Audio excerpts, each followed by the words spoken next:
તો સુરતમાં ભારે વરસાદને પગલે અંડરપાસમાં પાણી ભરાઈ ગયા છે। ઉધના લિંબાયત અંડરપાસ સંપૂર્ણપણે પાણીમાં ડૂબી ગયો છે। અંડરપાસમાં 1 ફૂટ સુધી જળબંબાકાર જેવી સ્થિતિ સર્જાઈ છે। રાહદારીઓ અને વાહન ચાલકોને મુશ્કેલી પડી રહી છે। વાહન વ્યવહાર સંપૂર્ણપણે ઠપ થઈ ગયો છે।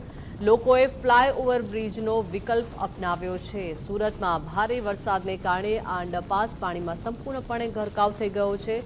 ઉધના લિંબાયત અંડરપાસના દ્રશ્યો છે, જોઈ શકાય છે સંપૂર્ણપણે પાણીમાં ડૂબી ગયો છે। 1 ફૂટ સુધી આ વરસાદી પાણી ભરાઈ જતા જળબંબાકારની સ્થિતિનું નિર્માણ થયું છે। રાહદારીઓ હોય, વાહન ચાલકો હોય, જેમને મુશ્કેલી પડી રહી છે અને હવે અહીંયા વાહન વ્યવહાર સંપૂર્ણપણે ઠપ થઈ ગયો છે।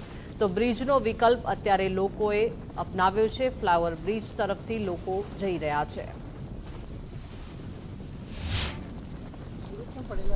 વરસાદના કારણે શહેરના અનેક વિસ્તારોમાં વરસાદી પાણી ભરાયા હતા। તેમાં સુરતના જે ઉધના અને લિંબાયતને જોડતું ગરનાળું પણ હાલ પાણીમાં સંપૂર્ણ રીતે ગરકાવ થયું છે અને તસવીરો પણ આપણે બતાવવાનો પ્રયત્ન કરીશું કે અહીં કઈ રીતે જે પાણીનો જે જળભરાવ થયો છે અને અહીંથી પસાર થવામાં પણ લોકોએ કેટલી હાલાકીમાંથી પસાર થવું પડી રહ્યું છે। ક્યારસમાં પાણી છે તે આ અંડરપાસની અંદર ભરાયા છે અને તેના કારણે વાહન વ્યવહાર છે તે અહીંથી સંપૂર્ણ રીતે બંધ થઈ ચૂક્યો છે। જો કે વૈકલ્પિક વ્યવસ્થાના ભાગરૂપે લોકો છે તે ફ્લાયઓવર બ્રિજનો હાલ ઉપયોગ કરી રહ્યા છે।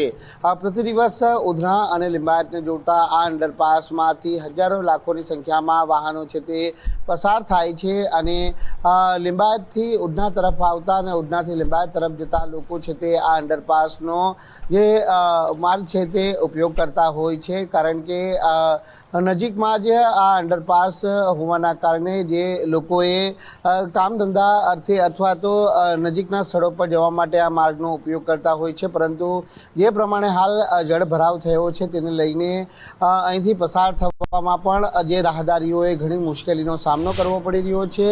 હાલાકી જે વાહન વ્યવહાર છે તે સંપૂર્ણ ઠપ થઈ ગયો છે, છતાં પણ આ પાણીમાંથી કેટલાક વાહન ચાલકો છે તે ના છૂટકે વાહનો પસાર કરી રહ્યા છે અને પરિણામે વાહનો બંધ પડતા કેટલાક વાહન ચાલકોએ ધક્કા પણ મારવા પડી રહ્યા છે।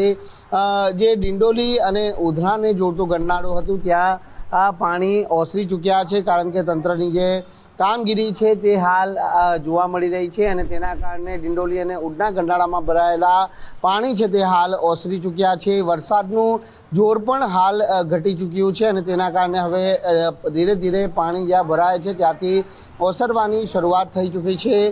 જોઈ શકાય છે કે જે ગરનાળાની અંદર 1 ફૂટ સુધીના અંદાજિત પાણી ભરાયા છે અને 1 ફૂટ જેટલા પાણીમાંથી અહીં લોકો છે તે પસાર થતા જોવા મળી રહ્યા છે। હજી પણ જ્યારે સુરત શહેર દક્ષિણ ગુજરાતમાં રેડ એલર્ટ જાહેર કરવામાં આવ્યું છે, ત્યારે સુરતની અંદર હજી પણ ભારેથી અતિ ભારે વરસાદ પડવાની હાલ શક્યતા છે તે સેવાઈ રહી છે। કેમેરામેન વિરલ વ્યાસ સાથે રાકેશ બ્રહ્મભટ્ટ, ગુજરાત ફર્સ્ટ, સુરત।